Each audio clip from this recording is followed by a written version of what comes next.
Good morning. I'm Bill Squadron, President of our Energy Policy Foundation, and welcome and thank you for joining us for this morning's discussion of energy policy as we move into this post-election year. Our energypolicy.org is a nonprofit, nonpartisan organization whose mission is to attempt to improve the energy policy-making process in the United States by facilitating online, ongoing, substantive dialogue about energy issues by a whole cross-section of experts in the energy field from around the country, from every perspective and from every discipline, and by developing a comprehensive library of papers, studies, reports, and other materials, all of which is designed to act as a resource for people who are involved in the policymaking process at the federal, state, and local levels, and to journalists and to the public at large. The transcript of today's discussion will actually appear on our site in a couple of days so that the dialogue that begins this morning can then continue, and our cadre of hundreds of experts will then weigh in and continue the discussion that we start here. And I would urge all of you, if you're not already registered, to visit our site, register, and participate in the ongoing discussion that begins in a few minutes. Our organization began just a few years ago, largely because of the feeling that there was a need to break the stalemate that has blocked for so long the adoption of a sound national energy policy, and that need was becoming increasingly urgent. I believe that urgency is something that our panelists, among other things, will address this morning, as well as bringing undoubtedly the kind of frank and stimulating perspective on energy issues that we need if we're going to shatter the impasse that's lasted in this area for so long.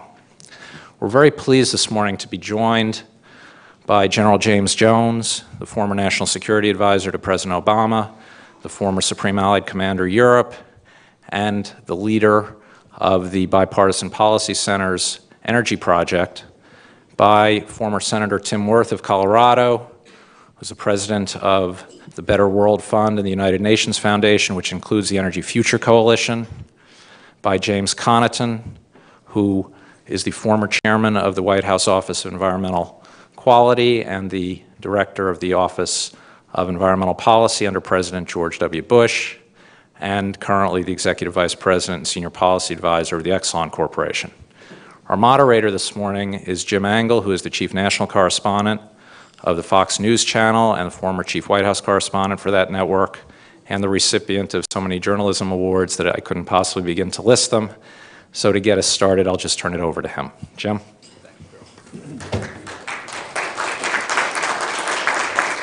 Thank you all for coming. In a brief moment of familiarity, you could refer to this as three Jims and a Tim, but I will use more formal things, except for Jim Connaughton, who I have known for a long time, and we'll distinguish him with just plain Jim. One of the things we wanted to discuss today is where we are in terms of energy and energy policy and how that is different from it was, say, 5 years ago. Each of the panelists is going to open the discussion with a brief presentation, and we'll do that briefly at one point somewhere in here. We'll allow sufficient time for questions. So if you have them, you can go ahead and contemplate what that might be. We'll start the opening presentations, which will be brief, with General Jones. Sir? Thank you very much. And good morning, everyone. It's a pleasure to be here. You know, at my point in life, after 40 years in uniform, having had a fair amount of excitement, I'm still looking for things to be passionate about. Energy is something that I think we all need to be passionate about because of its huge implications, not only nationally but internationally. It is a potential that this country has to seize the moment, to take a look at our 40 or 50-year history and how we've dealt with energy, and to reorganize ourselves so that we can make the most out of this incredible opportunity.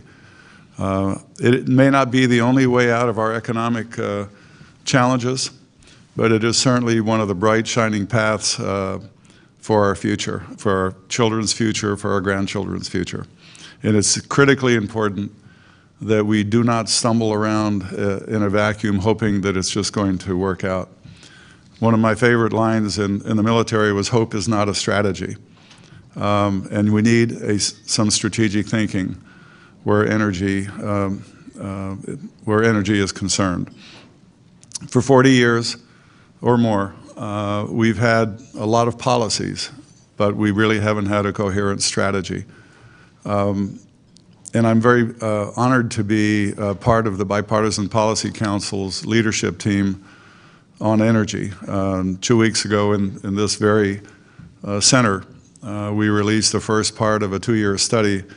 My co-chairs are Senator Trent Lott, Senator Byron Dorgan, and Bill Riley, former EPA administrator. We've been working for about 2 years, and the first report that came out had to do with essentially organizing ourselves so that we can deal with energy and the subject of energy in a strategic way. And it suggests the formation of a National Energy Council headed by the Secretary of Energy. It is, I think, critical that the President of the United States has one person, a go-to person like he has for foreign policy, like he has for commerce, like he has for other very important issues, defense, for example.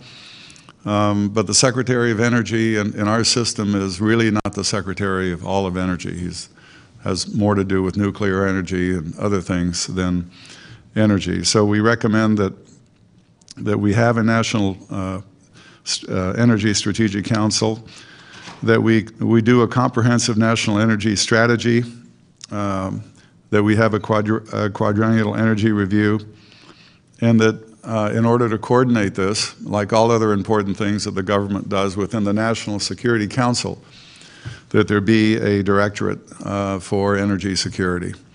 And that's just the start. But the reason that's important is because if you're not organized properly, you can't possibly get there, except by what we've been doing for 40 years, which is in a very herky-jerky, uncoordinated manner.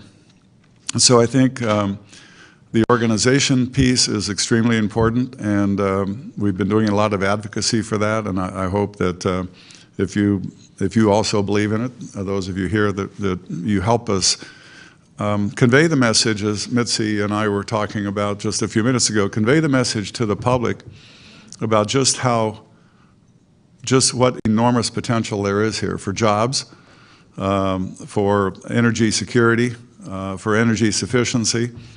I don't like to use the words energy independence because that has isolationist qualities associated with it, and I think the United States, as a nation of great importance in the world, has a responsibility to not only solve our own internal problems with regard to energy, perhaps our hemispheric challenges, at least with regard to North America, which have great potential, but also to fulfill a position of great leadership internationally to deal with energy and climate simultaneously, to help the developing world perhaps skip the fossil fuel generation or the fossil fuel period of their development as they progress. So I think energy I think of energy as it's not only an economic issue, it's not only a national security issue, it's a geopolitical issue. It has enormous strategic importance. I mean, I'm fortunate enough to be able to do a fair amount of traveling, and I've just come back from the Middle East, and I can see firsthand where Gulf states are already thinking about the incredible potential that we have and what does it mean in terms of our geopolitical relationships in the Gulf for the future. They're asking themselves already, will the United States turn away from the Persian Gulf, the so-called oil for security deal that we've had for 40 years because of our vast potential? People are already talking about that, even though we still haven't gotten our our own organization the way it ought to be. But this is really something we should feel passionate about. This is something that Americans should be excited about. And this is a possibility for the public and the private sector to really do something together that really is going to catapult this nation into a level of, I think, of reassurance for the future that will affect us for generations to come. So I'm very happy to be here this morning with this distinguished panel, and I look forward to our discussion. Thank you, sir. Senator Wirth. Good. Thank you very much, Jim, and thank you all for coming. It's a great pleasure to be here and be with the Jims on either side and to suggest, I just start by saying there ought to be scores of meetings like this across the country for many of the reasons that General Jones mentioned and many others as well. Jim Engel started by asking us, what's different today than 5 years ago? And it seems to me we can start with sort of looking at least 5 different arenas that are sharply different and provide a very, very different maybe framework in which to have this discussion. First, obviously, the President's just been reelected, and he can, it seems to me, relax about the politics and be much more aggressive about the policy. Whether he's going to do that or not is a separate issue, but there's a tremendous, I think, a very significant opening there. And one of the things that we should talk about today, and it has to be talked about across the country, is how we take advantage of that framework now. The second thing that's very different today than before is we just had Sandy. Sandy should have, and certainly did, alert tens of millions of Americans to the extraordinary challenge of climate change, that the catastrophe is around the corner, and that if we don't begin to move on that, there's going to be one after another, whether it takes the form of what happened in New York or New Jersey, or it takes the form of the remarkable fires going on in my state of Colorado right now. We still have a major fire burning in northern Colorado. It's never happened before. We're at a point of incredible droughts and changes of ecological conditions. We've seen that all across the country. We're going to have a food crisis. One kind of potential major issue after another. They've got to be linked together, and again, that's part of a discussion that we can have. Third, I think that there is a very significant opportunity that has fallen in our laps and given us a chance to really think about the future in a different way, and that is the abundance of natural gas now available in the United States. The industry has gotten itself all wrapped around itself by, it seems to me, being unable to get together and focus on a set of standards that are going to be acceptable to the public and to talk about those openly and to really do something about it. It's sort of Energy 101 to do that, to say, we want a license to be able to take advantage of this. We have to get that license from the public, so therefore we want the public to be on board. Here's an incredible opportunity, and just because the resource is there doesn't mean that the industry can roll over everybody else. There's an opportunity here to do it right, and that opportunity still exists, although I worry that that opportunity window may close. So that's a third item that's different from what we had 5 years ago. A fourth is China. China has a new leadership, and anytime you get new leadership there's a window of opportunity that exists in the first few years. We had a meeting chaired by John Podesta here about a month ago in which the leadership of all of the Chinese climate negotiators were on one side of the table, and there were 6 or 7 of us on the other side. And throughout the course of the day, I made a list of where were the commonalities, what were the items that they were saying that echoed in the United States that we were saying that echoed there. And there was a very thorough list of nine crossover issues. They want to deal with this issue. Theoretically, our government wants to deal with this issue. How do we get together to do that? And isn't there a major change in opportunity now of appointing on either side a very, very senior person? Jim talked about the necessity of having that senior person inside the United States, absolutely imperative.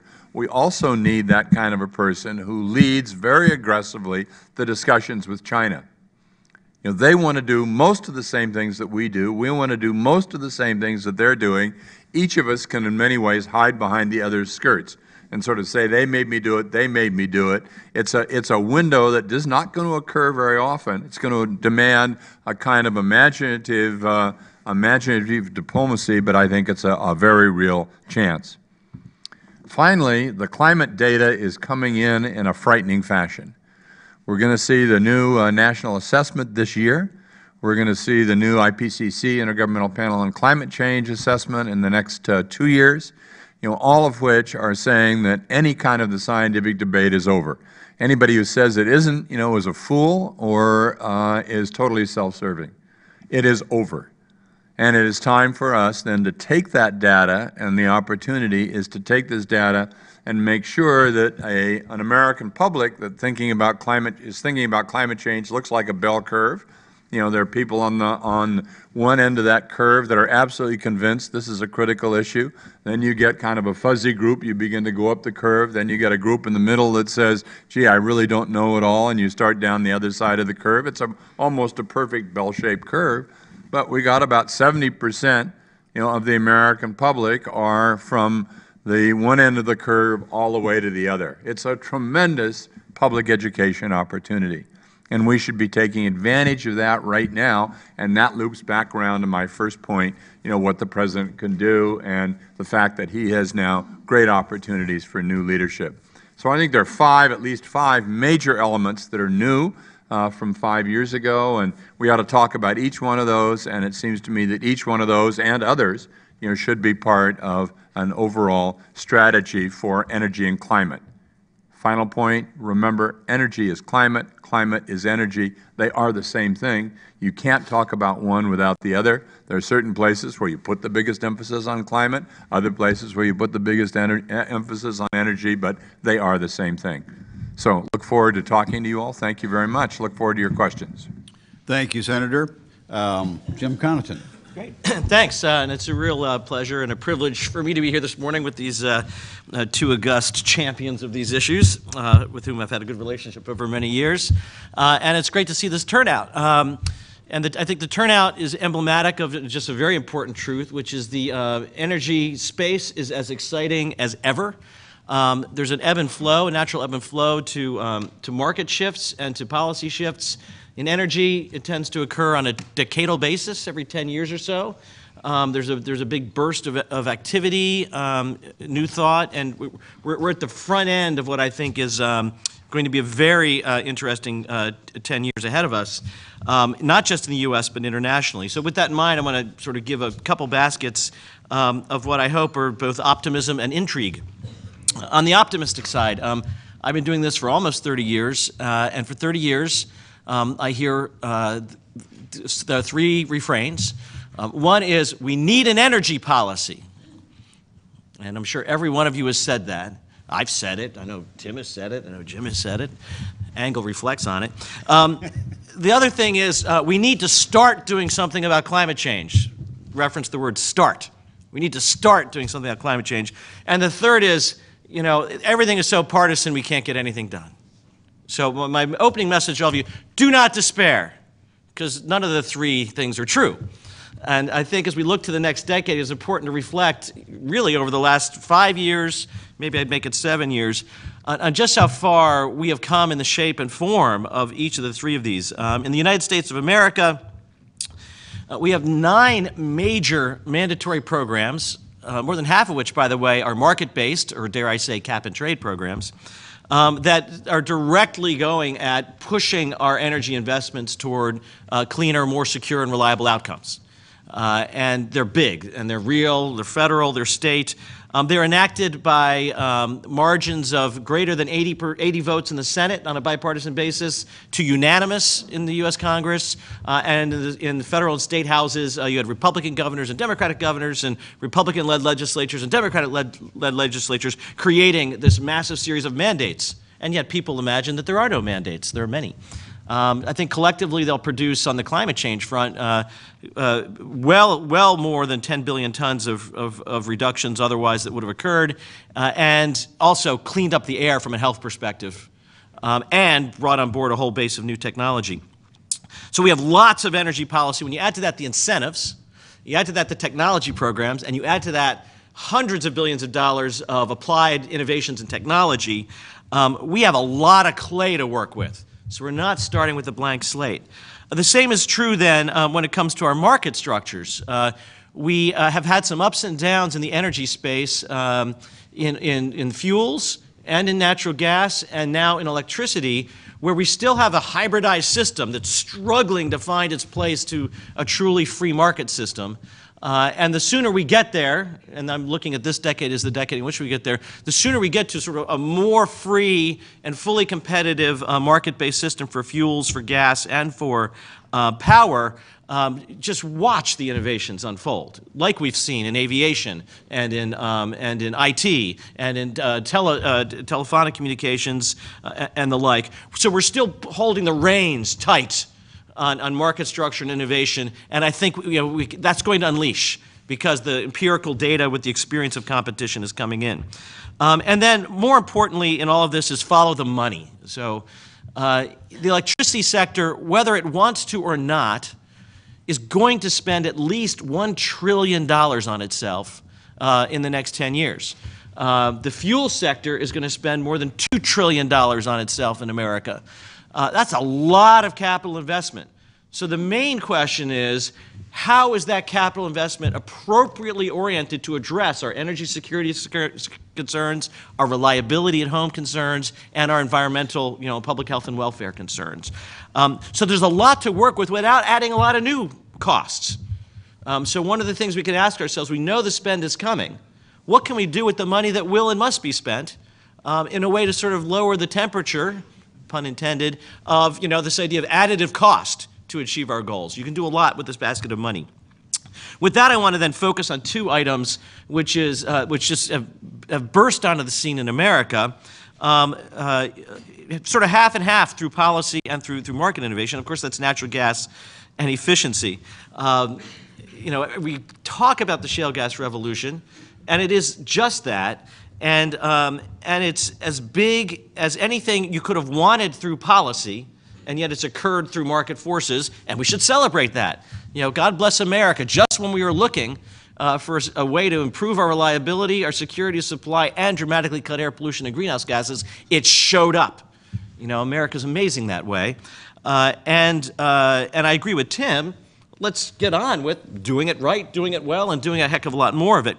But one stat caught my attention in the Washington Post in Steve Muffson's story over the weekend.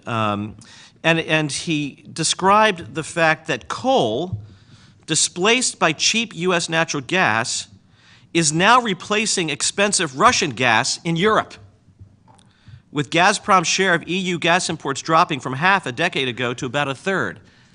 So America is sending coal to Newcastle. Just think of the geopolitics of that.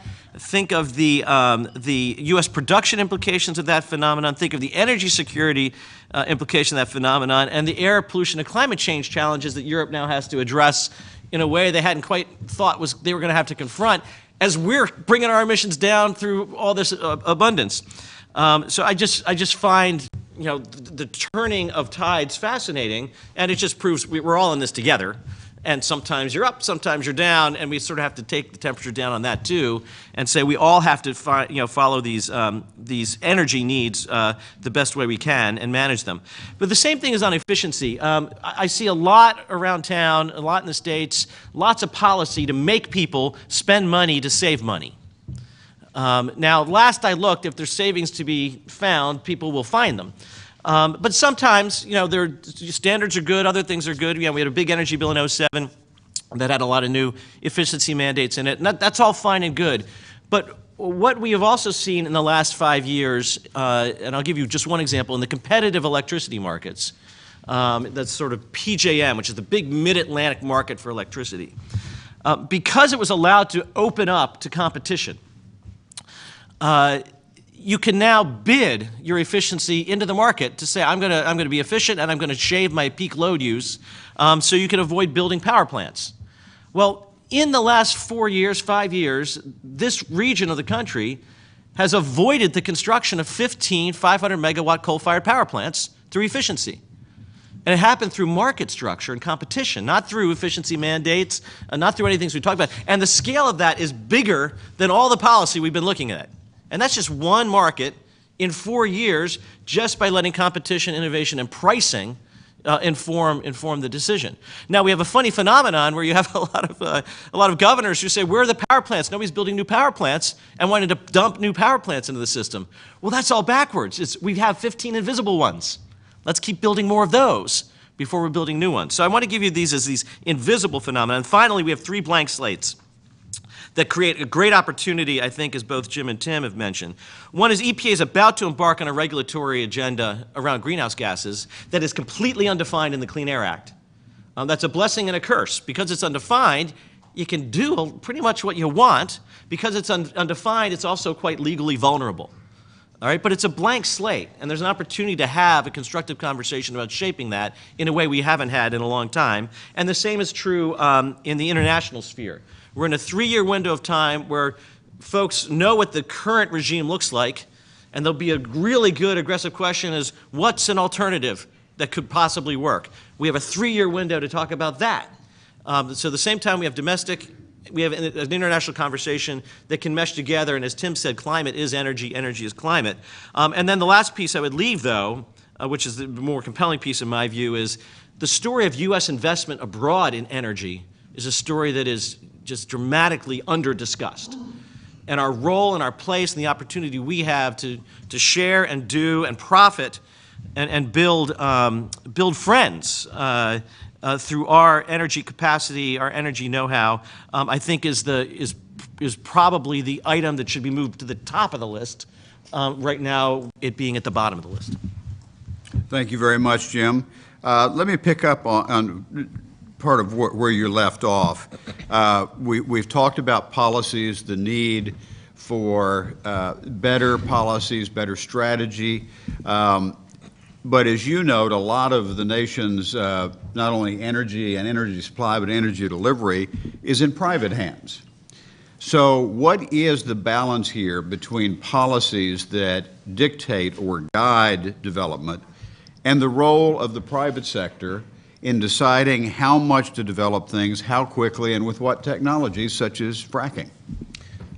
So as a general statement, because we have so much policy and so much of it is so distortive of market choices, we have an opportunity actually not to create something new, because we have a ton, is to simplify. So for me, the next 5 years needs to be about simplifying and backing the government up to setting performance requirements. You know, these environmental issues, it's a commons, and there's an appropriate role for the government to say, hey, we want public health at a certain level, we want greenhouse gases emissions, find the consensus on that, we need water safety. It's an appropriate role for the government to set those standards, because the private sector won't. But the better course then is, at that point, then just get out of the way. Make the private sector innovate to most cost-effectively comply, and we will do that. We have very, very perverse and sometimes just ridiculous cross currents. I'll give you one. Exelon is a big builder of wind. But we have a situation with the wind incentive that's now hotly debated in Washington. With the PTC incentive is structured in a way that wind profits by running, as it does mostly at night. It profits by dumping its power onto the system at a negative price, forcing out zero-emission nuclear. So you have all this wind going on, which is to help cut our greenhouse gases, but its main job now is to push out zero-emission nuclear. So you're not getting a greenhouse gas benefit from it, and you're creating a massive distortion in the markets in terms of the construction of new facilities, because you're artificially depressing a price in the near term while you're piling on the price at the back end. So that's a kind of a well-intentioned but gross distortion of what actually we would all want to try to achieve. So how do we reset the policy to say what's the emission profile we want, what's the reliability profile we want, and then go ahead and let us figure out how to deliver the best category of resources. By the way, it also kills efficiency. It kills the incentive on efficiency. And that's not what we want. So we want all the low emission sources to be coming online most cost effectively. So I think there's just great opportunity for simplification, and that will actually produce a new strength. Jim, could I Absolutely, just sir. add a footnote to that? Thank you. I think of it in terms of our path for the future in terms of the 4 C's. The first one is convergence, which is the necessity to harmonize the interagency and the public-private sector to achieve our strategic energy objectives. The second is clearance, and by clearance I mean removing the policies and the bureaucratic, financial, and other obstacles that are in our ways so that we can develop this diverse portfolio of energy sources. The third C is capitalization, and that's capitalizing on the opportunities provided by the abundance that Jim was just talking about and attracting investment to the energy sector. And the fourth is continuity. And continuity, by that I mean providing the market with policy predictability and regularity so that it can perform more efficiently. Senator Wirth?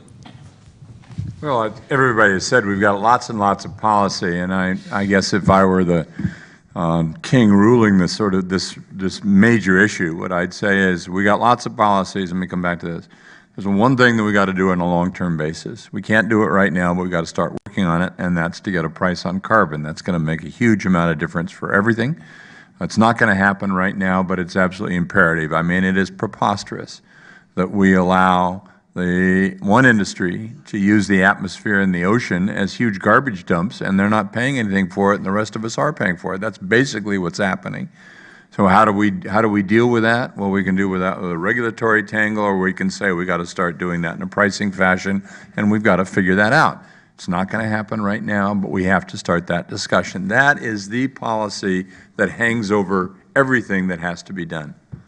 In the meantime, there are lots of other cooperative policy issues that have to be worked out, and these aren't necessarily legislative.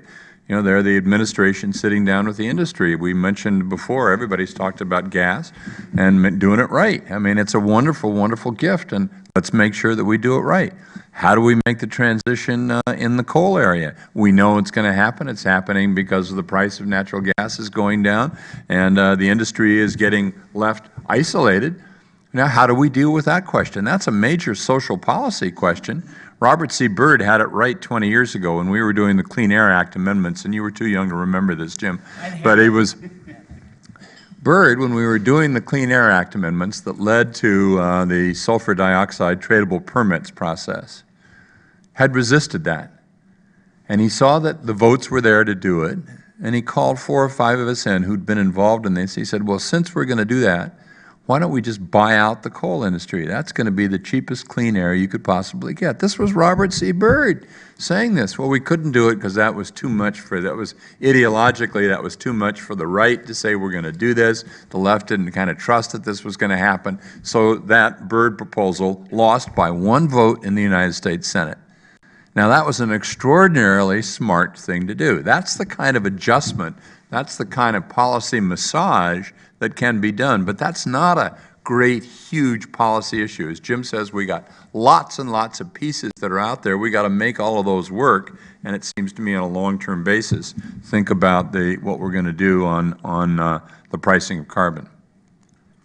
Let me just pick up on one thing a couple of you mentioned, and that is as the industry talks about a new era in energy development, in part, in no small part because of hydraulic fracturing or fracking.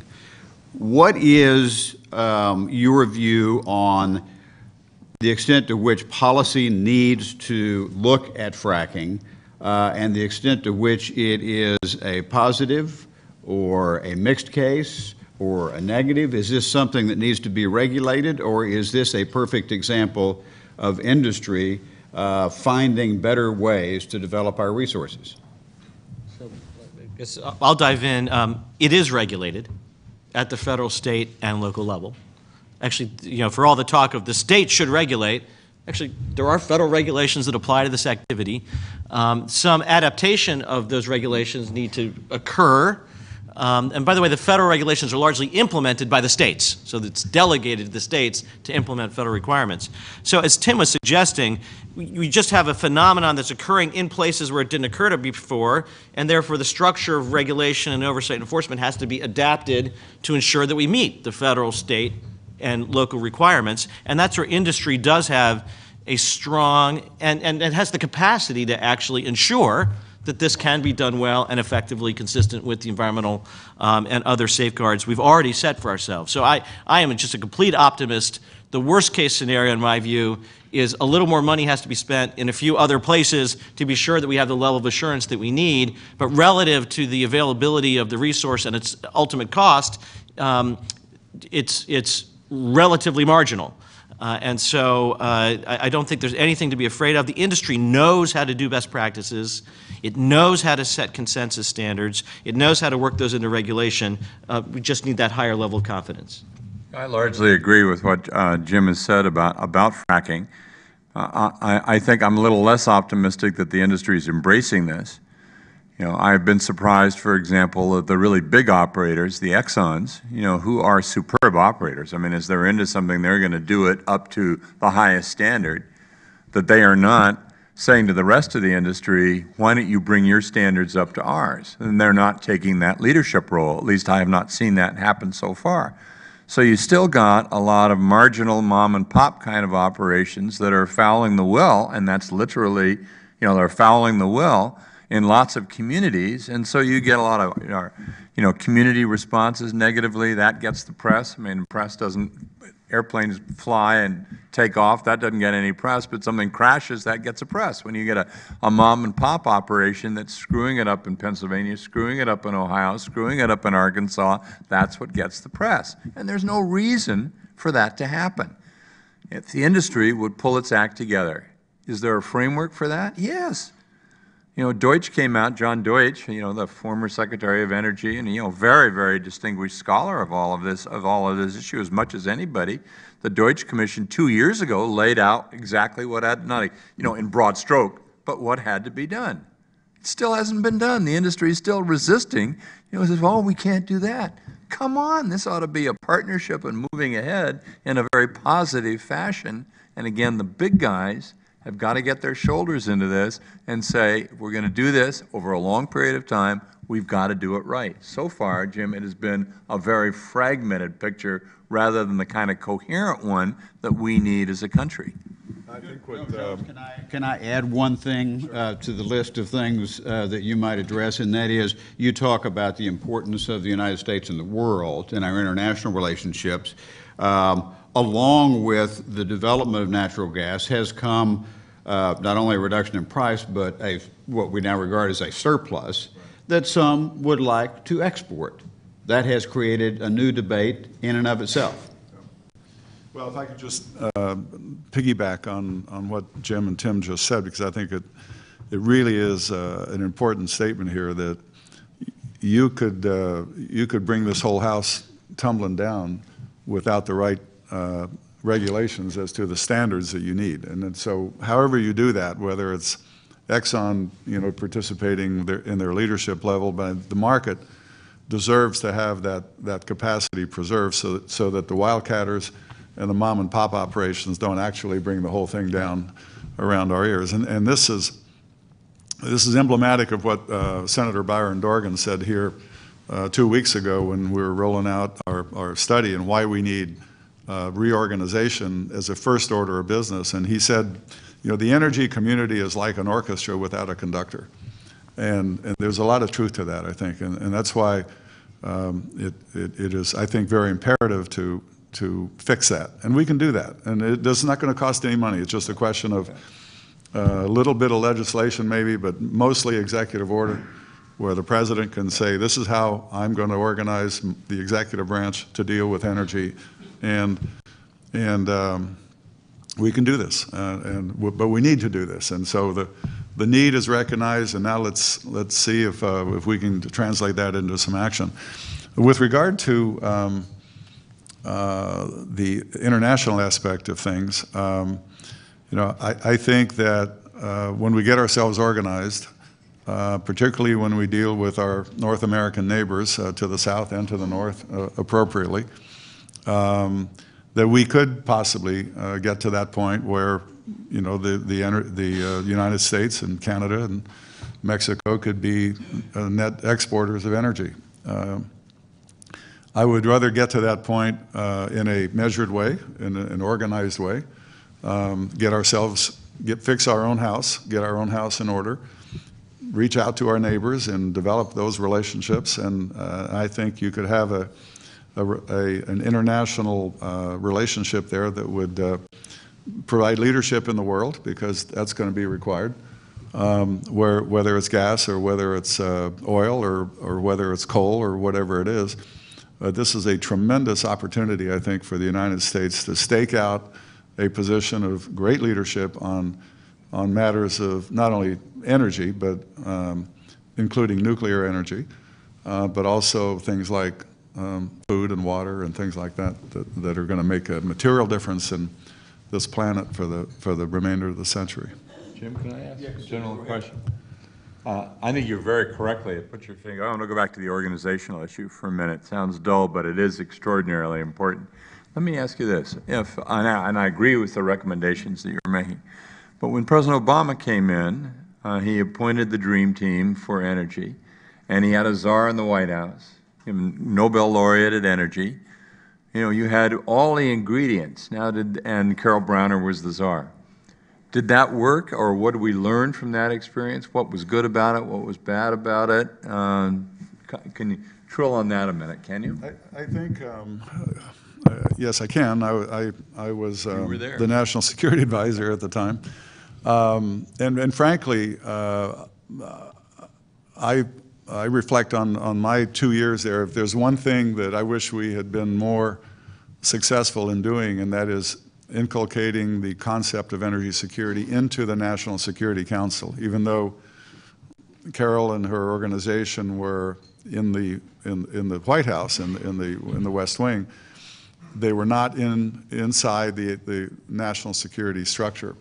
And as a result, because there was so many other things to do, like bringing the Homeland Security Council and blending that and creating a new national security staff, and you know, all of the things that were on the plate for the president for his first few years in office. But my last recommendation to the president as I left was basically and he gave me an opening. He said, "Is there anything that you wish you could have done that you didn't get done?" And I said, "Yeah." I said, "Very clear, Mr. President." I said, I think we're missing the train on energy." And I basically told him the same thing that I shared with you this morning about the urgency of and the opportunity that exists, the urgency and the need to inculcate it into the National Security Council staff, and that I thought he would be better served by appointing a single point of contact to manage energy. We have 15 or 16 different agencies and departments that manage energy now, but it's all stovepiped. The EPA makes more energy policy, I think, than the Department of Energy. So it isn't taking from one to give to the other, but it's to say that, as we did, and the analogy I use is, we reformed the intelligence community, not by disestablishing the Defense Intelligence Agency, not by disestablishing the NSA. We did it by creating a new billet for a DNI, Director for National Intelligence, that took all of the intelligence stovepipes that were operating independently and vertically and bending them towards the middle so they serve the common good. And the nation is much more secure today as a result of those intelligence accommodations. And I look at the energy sector, and you can see the same stovepipes, and we need the authority delegated by the President to the Secretary of Energy, in my view, to bend those stovepipes for the common good. And then things that we're talking about here would get resolved, whether it's policy, priorities, where does the public sector's responsibility end and the private sector market responsibility of picking winners and losers based on business occurs. And I think we can get there, and I'm optimistic, and I hope that we do. Have this responsibility, let you under W. So I know we can get there because we have the great model. Yes, the institutional issue, the great model of Can't let Connaughton drift off. The much maligned Dick Cheney energy policy, which, for all the negative attention it received, was an intensive effort in the first 5 months of an administration to map out the entire landscape and it did, and leaving aside all the debates over secret plan and all of that, the plan was exposed to everybody and was the basis of policy for the years that followed. And actually folks actually coalesced around it. Externally, by the time we were finished, 85% of that plan was enacted into law on a bipartisan basis, including the biggest CAFE mandate in the history of the world, the renewable fuel standard, the efficiency mandate, all these mandates, by the way, people forget, were in the Cheney Energy Plan. And we got it done, but we got it done. It's a we, it's a big we, through lots of public process and dialogue, but we had a checklist. And from the 8 years I was there, constantly going through the checklist, as Jim describes. Internally, we broke up some of the components to put people in charge of it. I was in charge of energy project streamlining. And that process got so good that people stopped talking about it. And because it was largely working. So my regret, consistent with your recommendation, Jim, is that we didn't institutionalize some of that. We should have. It was driven by people and by sort of management structure, not institutionally. And by the way, I think there's some very good things that were done in the Clinton administration in this space that weren't institutionalized, and I can point to a number of things in the Obama administration, again, pockets of what you're describing that were quite good, but not institutionalized. So I think we have a lot of learnings that we don't have to invent it, we have to form it.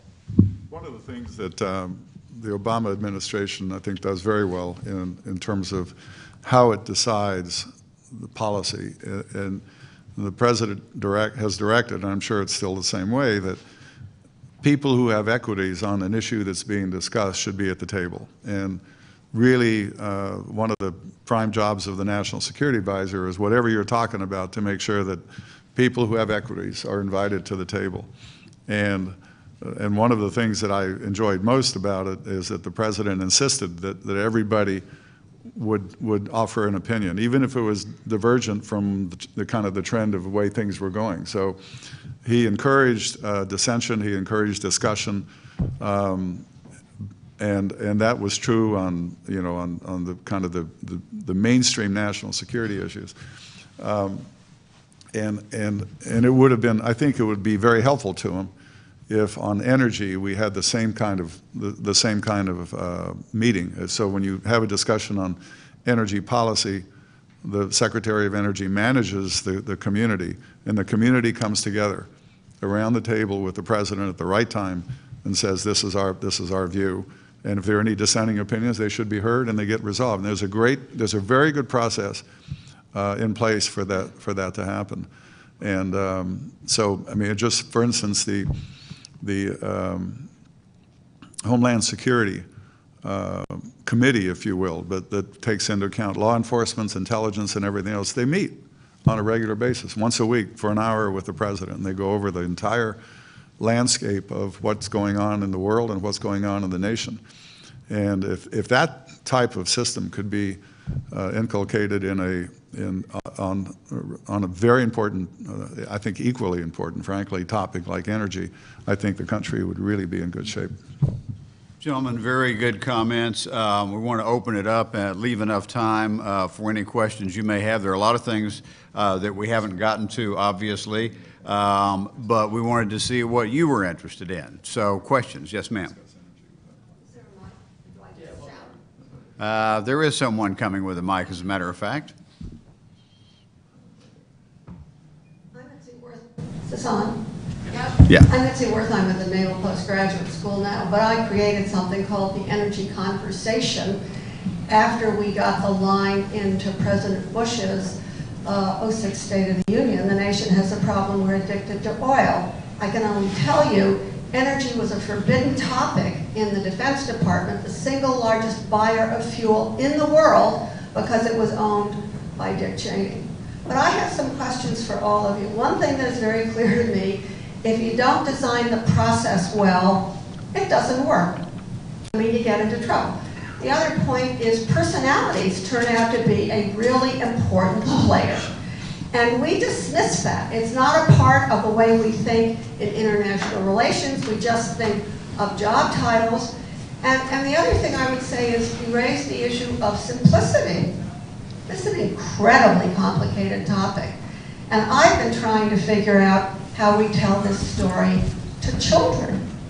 Because if you can tell it to children and they can understand it, then the rest of the public can.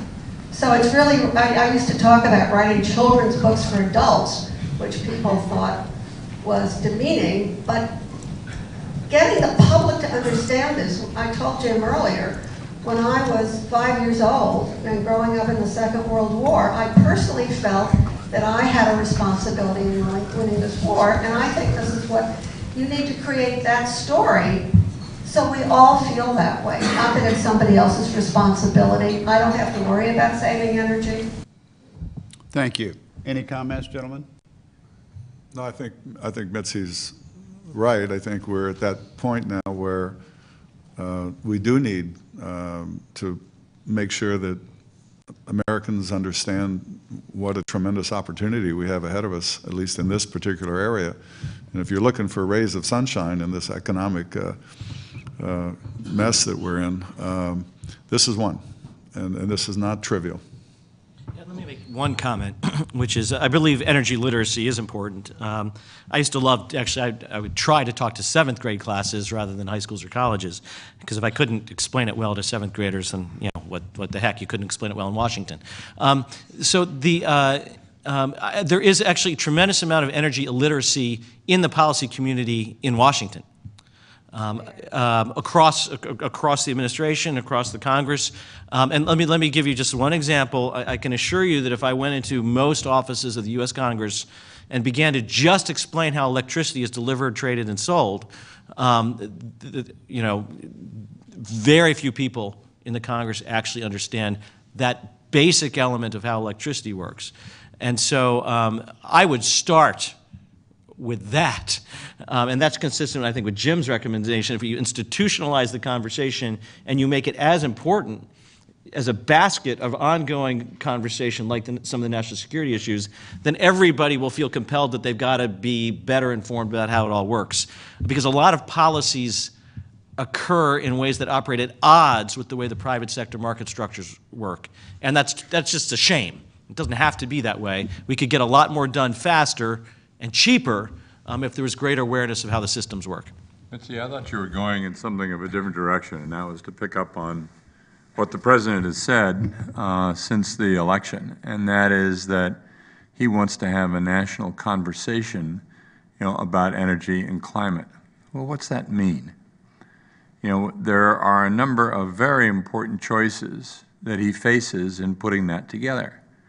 We can do the traditional national conversation, which is the White House conference approach, and high above the silent city, smart policy people get together, working far into the night, building a better tomorrow. You know the picture of what that looks like, and we've done that over and over and over again.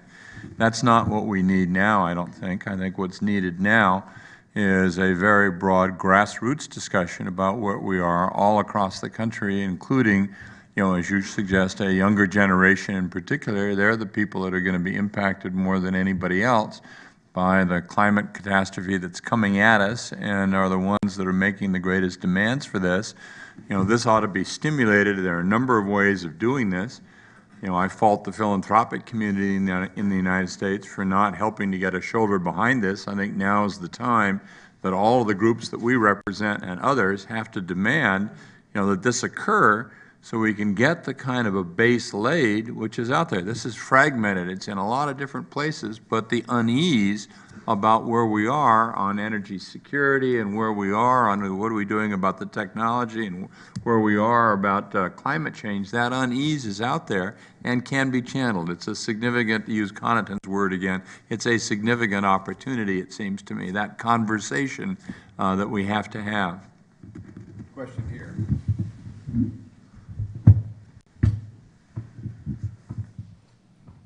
Yes, thanks. Rick Peltz, Climate Science Watch, Government Accountability Project. Question, I guess it's primarily for Tim Wirth, but for anyone, on this question of a national conversation, which I think would be a great idea if it's done right. We have yet to see any American president give a coherent, meaningful address to the American people about the climate change problem. and our responsibility on that.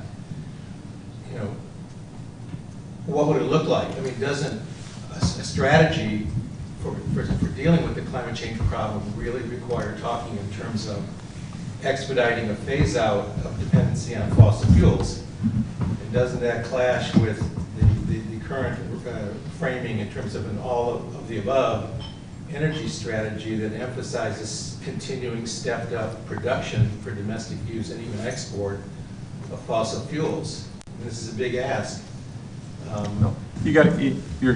Seems to me we're conflating a couple of different ideas. You know, you can have the president get up and again do the above the silent city, give the big policy address, which is going to go and, you know, it'll get a headline or a story on page 9, and then it'll disappear. That's one approach to take. I don't think that gets you anywhere.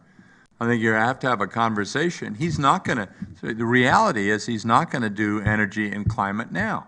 He's going to do the fiscal cliff, and he's going to do immigration. Those are the big issues, and he's going to try to think about what we do about the banking community. I mean, these are, plus what goes on internationally, those are the items that are above the fold.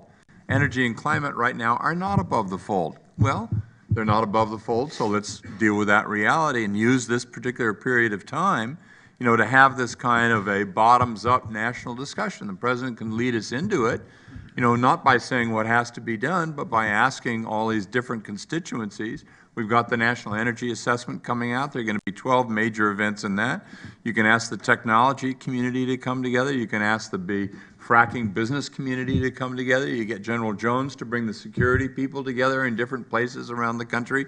There are so many opportunities and so many groups that want to have that discussion. Let's do it and have that come up. And maybe a year from now or 2 years from now, you know, we're going to be, and we have the IPCC coming up, we have a lot better opportunity. We've laid the groundwork better, and then the president can say, based upon what we've had, then you have a series of, say, presidential forum, you know, a dozen of those around the country, and you kind of bring it up so that you end up, you know, with some kind of an overall framework that people have had a chance to buy into. Right now, it's just too fragmented and too foreign to too many people. Nobody's ever seen a climate change. You know, it's just very hard to do, and he's not going to do it now. So let's take advantage of the time window that we currently have. Let me offer further perspective here, though. In terms of coherent messages from presidents, Bill Clinton had some fabulous speeches on this subject. George W. Bush had some fabulous speeches on this subject, and Barack Obama has delivered some really strong speeches on this subject. And if I gave you these speeches, because I read them all, I helped write some of them, if I gave these speeches and took the name off, I would submit to you, you would not be able to figure out whether it was Clinton, Bush, or Obama. Okay? So I'll put that out to you. But leave that aside. It's gotten a lot of attention. Maybe I inhabit a different world, but every day, I'm at a big energy company, the cleanest one in America. But every day, I get piles of invites. This conversation is extremely robust. It's happening all over the country, and it's happening in colleges, at their sustainability centers. I mean, I spoke at a lot of these places. I actually have a very different view. You know, not only is it robust, but it's happening lots of places. But on top of that, the Bush goal for climate, for greenhouse gases for 2012 was met. And we are now, if you looked at the recent EIA outlook that just came out last week, the Obama target of 17% below 2005 levels, we are on our way to meeting. And by the way, I think we'll exceed it with the current suite of activities we have. So to me, the question is, okay, now what next? You have George W. Bush and Barack Obama both having committed to the international leadership goal of 50% cut in emissions by 2050, which implies an 80% cut from the developed nations. So I've got sort of what I need through 2022. To me, the interesting question is, now that we've got some space, what does 2022 to 2040 look like?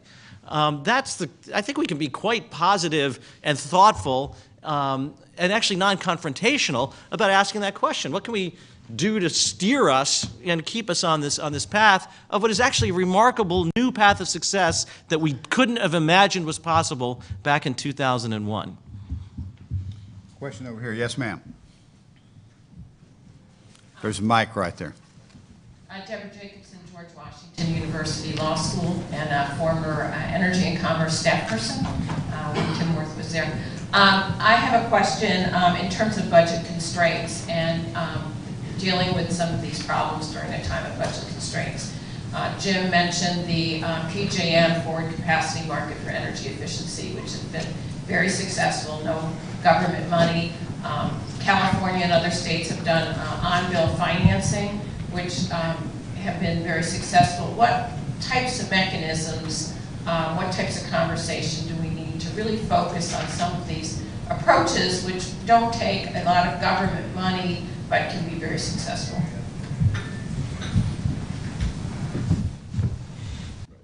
Well,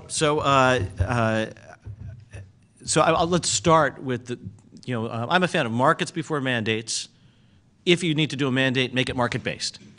And the PJM, Forward Capacity Market, is a great example of that, which is there was a reliability need, looking for tools to deal with the reliability constraint at peak times, and the market figured out how to create the economic arrangement that made that highly attractive. That is one microcosm of what I think is a bigger issue, which is if we opened up the nation to competition for electricity supply, I personally believe, and it's backed up by some empirical supporters, but I'd love you guys to study it, I personally believe it's at least a 10% cost savings to the U.S. economy, but it's at least a 10% efficiency acceleration to the entire U.S. economy. So a market change that doesn't require the expenditure of taxpayer resources, in my view, would do more to make the nation more secure, more efficient, and have lower air pollution and greenhouse gas emissions than anything else we've talked about. Just one simple change that's occurred in every other sector except electricity and water. So that would give you an example. We need more of that kind of work. What's the big outcome driven by good old-fashioned American processes that we actually know and love? It needs to be well regulated, by the way. Don't get me wrong. This is not deregulation. You're going from a regulated monopoly structure to a regulated competitive structure. And you need to know that, too. You need a cop on the beat, but let people compete. There are a whole variety of things that it seems to me there's a smorgasbord of opportunities right now. Looking at renewable energy standards, there's a huge amount of money in the efficiency area. If we were smart and moved to fleet standards for in cities and the use of natural gas fleets, that's another big opportunity. The whole natural gas availability gives us a lot of opportunity. These are all kind of ad hoc pieces of it, which we can do now and should be doing, as Jim points out. The big kahuna, of course, is again, and there's one big one, and that's getting a price on carbon. And we're not ready to do that now, no matter how much people may agree or how lovely Dick Cheney's approaches were and so on. It's not going to happen now. And, it's going to take a while before people begin to move into an understanding that, the trade-offs and so on involved in that are going to make a lot of difference. I think that that's down the line, but that's what we ought to be aiming for, and we shouldn't break our pick on a whole lot of other things that may be highly contentious and get you this much, when in fact the dialogue, the discussion we've been talking about is really aimed at trying to get us, to an overall, it seems to me, big pricing picture. Pricing, as Jim points out, both Jims have said, is so very important, and this is the most important one. Just a quick comment on that. We don't say let's put a price on air pollution. We don't say let's put a price on water pollution. We don't say let's put a price on hazards. We've created this sense that there's an economic cost to be forced into this discussion. As I was suggesting, we've got a lot of money flowing in that can be oriented toward this. I like to know outcomes. What are the standards? What do I need to meet? But the example I would give in that is, perversely, because we don't have a more efficient policy structure, the mandates and the incentives for wind means wind as an applied carbon price of $90 a ton. For solar, it's about $400 a ton. For ethanol, it's about $200 a ton. For cellulosic ethanol, which is better from a greenhouse gas perspective, it's only $100 a ton. So if anything, we actually have a lot of price on carbon, but it's highly distortive and probably not as efficient as it could or should be. We're in a very different place today than we were 10 years ago because of that. And so I would, let's take an example, the subsidies. We now subsidize everything. We subsidize every form of energy. To the extent we've subsidized every form of energy equally, we have subsidized nothing. It's in the tens of billions of dollars. So why don't we stop subsidizing any of the stuff that's overlapping, return half of it to the Treasury, and double the R&D spend in public-private partnership that would get us to the next generation of technology outcomes. That's the kind of way I think we need to be thinking. Let's move around a little bit. I see a question back here. Thank you very much. Christopher Cross from the National Stand up. Could you stand up so we can, yeah, thank you. Thank you. Can you hear me now? Yes.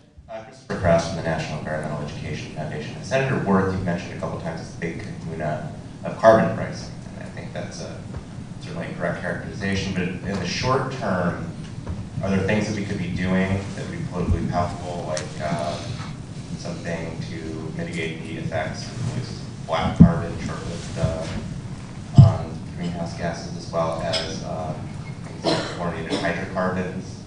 Sort of take small steps to work on reducing those immediate effects on climate while we work towards more longer-term effects on carbon, or do you take a different approach? Sure, there are lots of things that we ought to be doing, we can be doing now. And again, this is not to say that there's only one solution. As I said, there are a whole series, there's a whole catalog of things the President can be doing, the administration can be doing. Going to this question, the Secretary of State has pushed the cook stoves initiative, which is very, very important related to black carbon.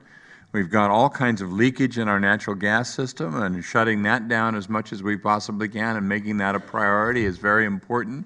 It's a greenhouse forcing gas of extraordinary power. That's another example of what can be done. There are a series of steps that can be taken. Section 111 of the Clean Air Act gives the President all kinds of authority related to fleet standards. And if we were really smart about thinking about urban air pollution, what we're doing now is getting stationary sources, putting a huge price on them, and Jim is referring to this. A lot of the pricing is so out of whack. If you're a stationary source, you're asked to squeeze it down and squeeze it down and squeeze it down, and the cost of every ton of carbon that's eliminated is extraordinary, but we don't have any uniform mobile standards of cleanliness. We could certainly begin to move toward that. And if we move toward that, the first step would be to have fleet standards and allow the EPA the discretion to require in a city like Denver that's got a major problem. We can't get to compliance under the current regulation. We cannot do it unless we go to fuels. If we go to fuels and clean fuels, how are you going to do that? Well, you say if for all of the Verizon trucks and the FedEx trucks and so on that are 60% of the traffic on the city streets, go to central fueling and they can have use natural gas as a fuel. It's a lot cheaper for them, and it solves the problem, and it's great for climates, and it happens to be a domestic fuel as well. That could be done tomorrow. Is it? No, of course not, because there are some entrenched interests that don't want to see a shift in fuels from liquids to natural gas. That's understandable, but we're going to have to understand the health benefits are significant. But those are examples of the kind of thing. Jim would probably give you a dozen of them. And many of these are profitable. Yeah, exactly. They come with a positive benefit cost analysis, leaving out carbon, by the way. So, But unless you get to what General Jones is talking about, and somebody who says, we're serious about this, we're going to take this on, Mr. President, we know you understand it, but now we're going to implement this, and we're going to run an interagency process and help to make this happen and bring in the outside. Until that happens, we're going to be as awash as we are, I think, as awash as we are today. Yeah, but that doesn't mean it's going to happen because they, got a good cost-benefit analysis. Doesn't mean it's going to happen. It happens because you persist, and you get people like General Jones in there hammering on people and saying, this will happen. One of the best lines I've ever heard about how you succeed in Washington is, if you can be for what's going to happen. That's right. That's right. That's right. That's very important. And if you can do that, and this is one of these, I think this is one of these areas of our society and in the future where people should be for what's going to happen, because one way or the other, this is going to happen. Okay, we have time for one or two more questions. Yes, sir.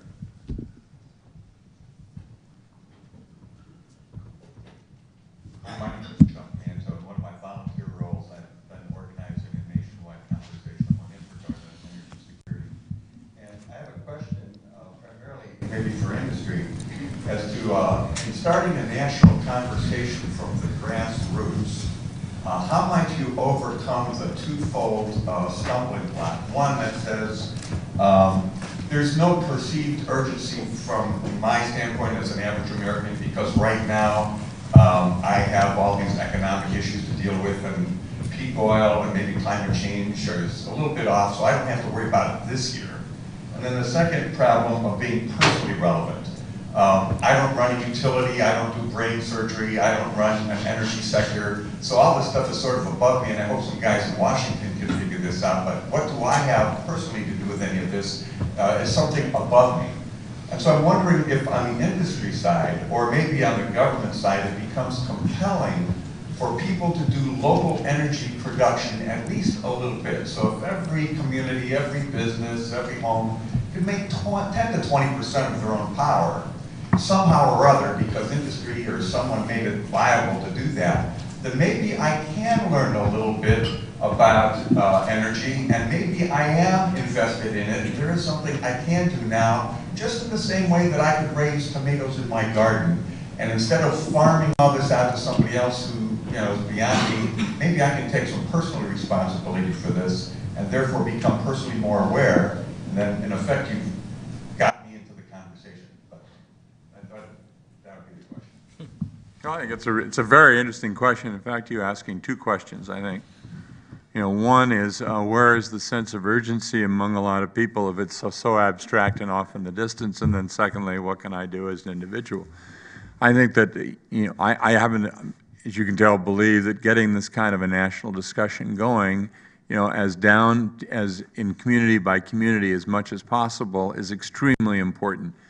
And we're going to learn a lot from that. Example is what's going on in Atlanta, related to efficiency. Atlanta's taken a 200 or 400 square block goal of enormous energy efficiencies. It is so impressive, and there are 360 cities as part of this alliance in the United States, and you get that out to people, and they start to see it, and then people living in those cities start to understand, well, I can make a lot of dough in this, and maybe the realtors will go along with us if we're allowed to build efficiency into our mortgage. That gives us the opportunity to get it paid for, and the benefits are going to accrue to the owner of the house. I mean, that means something to me, and I can really see this transpiring. People have to see it. You're quite right. And right now, I think a lot of this is very abstract, and all of the polling shows that. People have, again, this unease. They say, I'm for doing this, I'm for getting it done, but people aren't going to like to talk about the problem unless they can see a solution that they like. So there's an opportunity, it seems to me, to lay out and have the country be talking about a series of victories right in people's backyards, so it means something to them. And that gets you a much broader support than if it's still the abstract, they're squabbling in Washington, I don't like Exxon, I don't, whatever it may be, fracking is the worst thing in the world, all these sweeping statements. Bring it down to what people can understand, and they'll start to talk about that. This doesn't happen overnight. This is setting the table. This is long-term kind of investments in our future, but I think we as obviously can see, I think we have to do that, and it's a wonderful opportunity for this administration. The President has said, I want to have a conversation. Well, let's have that conversation, but have it from the bottom up. I think we have time for one more question, and then a brief yes, ma'am, right back here. And then we'll give these three gentlemen a moment, just a moment, for a last comment or summary of some sort. Yes, ma'am.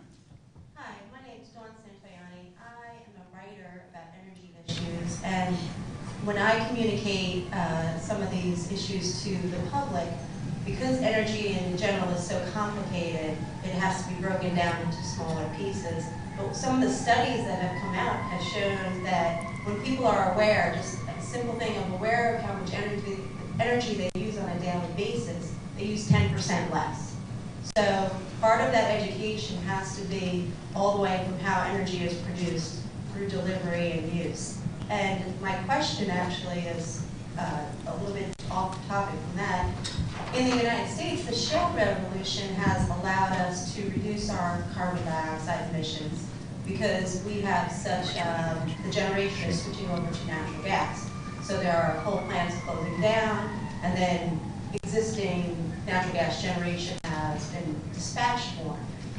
But what we're seeing overseas is a completely different story, with new coal being planned and a large amount of coal generation projected to go online in the next 5 years. What do you see as the United States' responsibility for how we should address that? We might be able to reduce our emissions here, but if other countries, especially developing countries that don't have the resources that we have here, the energy resources, and they're going to be using coal, what do you see our responsibility is for deploying technologies to help with reducing carbon emissions? I think it's a huge responsibility and opportunity for the United States to exert leadership at the international level, and it's as important as anything else we do. And to me, it's as important as arms control or anything like that. It is really the 21st century issue that causes us to have to do two things. One is get our own house in order, and I think we've dealt with that adequately this morning in terms of the things that we can do. There's enormous potential. But the other thing is, I think, how do you take that responsibility future? This is a much smaller world that we live in. The news cycle goes around very quickly. What's happening in remote spots that you never used to hear about, you hear about on evening news. And I think that we do have a responsibility to lead, and a responsibility to harness not just our capability, but the capabilities of the developed world to help that developing world skip that pollution stage in their own economic development. And I think there's ways that can do that. I think if you want to look for a good role for the United Nations, that would be a tremendous venue to kind of pivot that one into something that actually gets something done instead of talking about things that never happen. I think there are a lot of organizations, international organizations in the world that would get behind this. In 2009, we had a proliferation conference in Washington where Russia and the United States started exerting leadership on non-proliferation issues, and we had something like 40 or 50 countries. We need to have that same dialogue on energy writ large, and I think that if you really want to make a difference in the world and you want to project the kind of the good things that this nation stands for, making a difference in people's lives in the underdeveloped world they're trying to find their place in the 21st century in a developing way, helping them with basic things like energy, food, water, is as important as sending an aircraft carrier to be off their coast. So this speaks a little bit to the opportunity we have in the 21st century for the United States to engage in a much more comprehensive way in the world, not just send in the Marines, but harness the whole of society engagement that can be applied to different parts of the world where you want to make a difference. And it's actually, I don't want to go too far on this, but it's actually a very, very effective way to defeat radicalism when people think about the United States. So if you see the United States out there leading the way towards helping people have access to energy, food, and water, and health, that's as big a deal as just about anything else. And I think harnessing the public and the private sector of the United States to do more along those lines in the 21st century is really one of the key things that we can achieve. Isn't it interesting to see how, here you have somebody who's the former chairman of the Joint Chiefs, head of the Marine Corps, talking like that. I mean, we've come, imagine we've got a different coalition in the country and a different set of opportunities, and it's just all around us. We've got to take advantage of it. On the international side, we have generally one way of doing this. We have a climate negotiator at the State Department, and we have the UN Framework Convention on Climate Change, and it's very painful and very difficult. I had that job for 4.5 years. It's very, very hard to do, to bring 193 countries together, but there's a lot of common understanding and so on that happens. That's a route that we have to continue, and I would suspect, say, if John Kerry becomes Secretary of State, he knows this issue cold, and he'll put some real beef behind that, and that maybe gets some new life. But there are a couple of other things. Jim mentioned thinking about arms control and the relationship between the U.S. and Russia. the parallel in energy and climate is the relationship between the U.S. and China, I think. And the two of us, this is again where I think you put a major effort, as we did on arms control with the Russians. You know, we had very senior, our best people, you know, focused on the issue of relationships with the Russians on arms control. We have to do the same thing in our relationships with China on energy. And right now, it's about 4 levels down. It shouldn't be. It should be right at the top of the agenda. And that will have a big influence on everybody else in the world, more than any others, I think, more than any other thing that you can do. Finally, the UN has undertaken a very ambitious program to provide, you know, help to provide in a framework for energy services for the poorest of the poor. That while we're in the business of trying to understand this for the biggest countries, the Secretary General's initiative on Energy for All for the 1.5 billion people in the world who have no access to modern energy services is also enormously important.